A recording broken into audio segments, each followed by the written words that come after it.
How you say? A lesbian. 10 moments that killed WWE PG. Number 10, Stephanie McMahon gets attacked by Randy Orton. And there was a ton of concern heading into WrestleMania 25. Mania 25 was set to be the first Mania of the newly introduced PG era, and there was a lot of worry that WWE wouldn't want to deliver any hard-hitting, compelling angles. Thankfully, that wasn't the case, as WWE delivered their most intense angle in years, and it centered around a feud between the McMahon family and WWE's resident top heel, Randy Orton. The content that WWE delivered pushed the boundaries of PG to the absolute limit, as when Orton encountered Stephanie McMahon, WWE booked Orton to attack McMahon in a moment that had the wrestling world talking. Orton would even kiss McMahon's unconscious body, which took the angle right to the next level, and heading into WrestleMania 25, the match between Orton and Triple H was without a doubt the most anticipated match on the entire card, and it was all down to this angle. Number 9, Rhea Ripley's antics. Now, over the past few years, one of the wrestlers on the modern WWE roster who has pushed the limits of PG is Rhea Ripley. During an on-air alliance with Dominic Mysterio, the two would often find themselves in compromising positions, and clips from their matches and segments often went viral and were seen by non-wrestling fans. Ripley is also prone to twerking and dancing in unique ways, to say the very least. The WWE have definitely allowed the former women's champion free reign when it comes to a character, and it's evident that Ripley is having fun virtually ignoring any PG guidelines, including her sexy pins. Number 8. Bloodshed inside the cage. There was a ton of hype leading into CM Punk vs Drew McIntyre inside Hell in a Cell at Bad Blood 2024. The feud was without a doubt the top feud of the Triple H era WWE, and with them loosening the rules and guidance around PG, fans had hoped that Punk and McIntyre would be able to deliver a classic Hell in a Cell match that had intensity and, of course, bloodshed. Thankfully, that's exactly what happened, as just minutes into the match, there was bloodshed, and the audible gasp from the audience was an indicator that this was about to be a style of Hell in a Cell match that hadn't been seen in the past 15 years.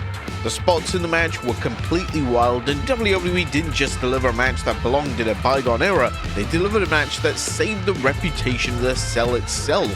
Number 7. The Fiend is set alight.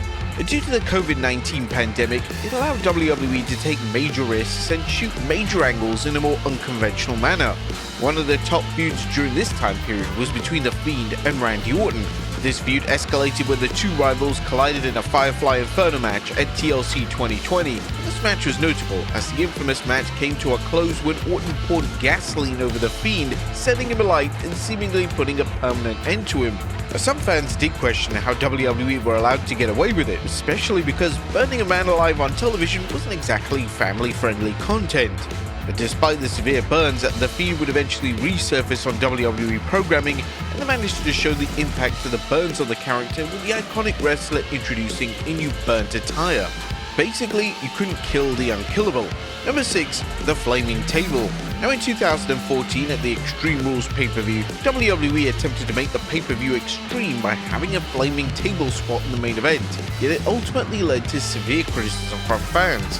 The main event of the pay-per-view saw Daniel Bryan take on Kane in an Extreme Rules match, and this was the match in which Kane lit a table on fire before Bryan pulled Kane into the flaming wood. Whilst it was a great moment, the illusion was then destroyed thanks to WWE crew members hovering around with fire extinguishers just minutes before the match.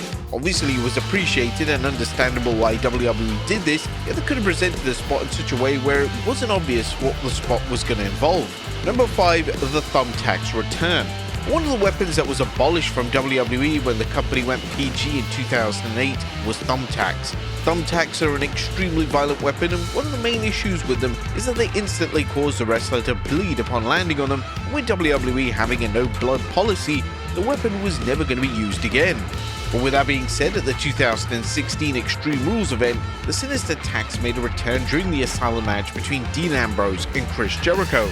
During the match, Jericho was slammed into the tax, and based on the reaction, the audience knew they had seen a rare TV-14 moment in the PG era, and it took the match to the very next level.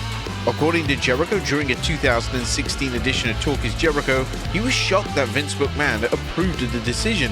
We were really surprised, Ambrose and I, because we came up with the idea for the Ambrose Asylum. We were surprised that Vince allowed us to use the tags. It hadn't been done in 10 years. It has been that long between tag bumps. And when the finish came in and Ambrose is going over, I have to take the bump on the tags. I have to. He can't take the bumps on the tags and then go on and win. It just doesn't make sense. Most likely due to Jericho's standing as a veteran, it heavily influenced McMahon's decision, and if anyone lower down on the roster made the request to use the thumbtacks again, it probably would have been instantly denied. Number 4. Crushed to death. The TLC pay-per-view in 2017 featured an attempted murder, and for a while it was presented as if the WWE had just killed off one of their top stars. Braun Strowman was teaming with The Miz, Kane and The Bar against a trio of Dean Ambrose, Seth Rollins and Kurt Angle. During the course of the match, Strowman's partners turned on him and they decided that they wanted to put a permanent end to his existence. They would place him in the back of a garbage truck, and the operator of the truck would then reluctantly release the switch on the truck. This meant that Strowman had just been crushed to death on a live pay-per-view. It was without a doubt one of the more insane moments of the PG era, and although Strowman eventually returned to WWE television, it's really never explained how Strowman survived this near-death experience. Number 3. Randy Orton's weapon of choice. The feud between Randy Orton and Jeff Hardy in 2018 was vastly underrated. What made the feud so special was that WWE allowed both legends to go all the way with the storyline. The two men were involved in some brutal segments, and their Hell in a Cell showdown saw Randy Orton use a weapon that should never be allowed in the PG era. In a rather creative yet sinister looking spot, Orton would thread a screwdriver through Hardy's earlobe and twist it until Hardy was screaming in pain. The spot was completely unique, and there was no way that this wasn't one of the most painful spots of Hardy's entire WWE career.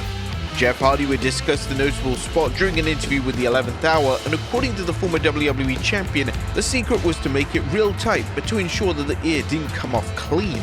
We did the first earlobe deal, with just the fingers, and actually one of the up-and-coming commentators, I think he's from 205 Live, he was like, what if you use a screwdriver? And then we kind of threw around ideas and we both compromised on a certain screwdriver. Put it in, twist it, make it real tight and not rip it off. WWE quite rightly received praise for the spot as it made the match stand out, and it created a somewhat iconic visual that will be discussed for many years to come. Number 2. Dom and Liv. Dominic and Rhea Ripley's relationship harkened back to the Attitude Era, where Dom's real father Eddie Guerrero would be smitten with Chyna, a great throwback to one of the best pairings WWE ever made. However, the relationship between Rhea and Dom got incredibly rocky when Liv Morgan would tease her insatiable appetite for Dominic Mysterio and taking him away from her. The teases led to many memorable moments on television, as whilst things may have looked innocent and accidental, they certainly weren't taken that way by Rhea Ripley. One moment particularly on Raw saw Liv Morgan appear wearing Dominic's vest, engaging in a flirtatious exchange. She then invited Dominic to retrieve the vest himself, leading to a tense moment where he began to unzip it. However, before a full unzipping occurred, Rhea Ripley would intervene. Liv Morgan's flirtatious teases continued on television, as of course we all remember Liv Morgan's shorts during that infamous segment between her and Dominic Mysterio. But this all came to a close at SummerSlam as Dominic Mysterio turned on Rhea Ripley and intervened, assisting Morgan in winning the Women's World Championship.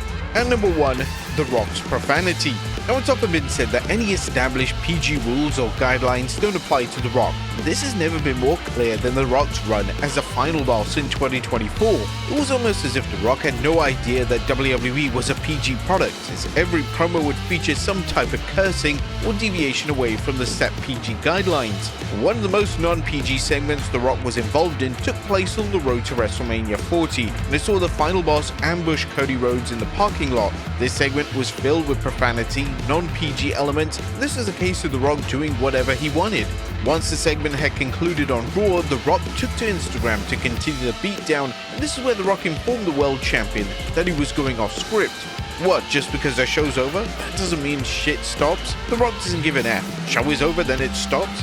F that. Your script, F that. The segment got the entire wrestling world talking, and some questioned how on earth The Rock was able to get away with so much cursing and profanity. Also, when The Rock made a rare appearance on the NXT brand in early 2025, it was an expectation that The Rock would heavily tone down the profanity. But that isn't what happened, and The Rock just upped his level of profanity instead. In fact, The Rock's promo had F-bombs every 5 words, and it was clear that WWE censors had to work overtime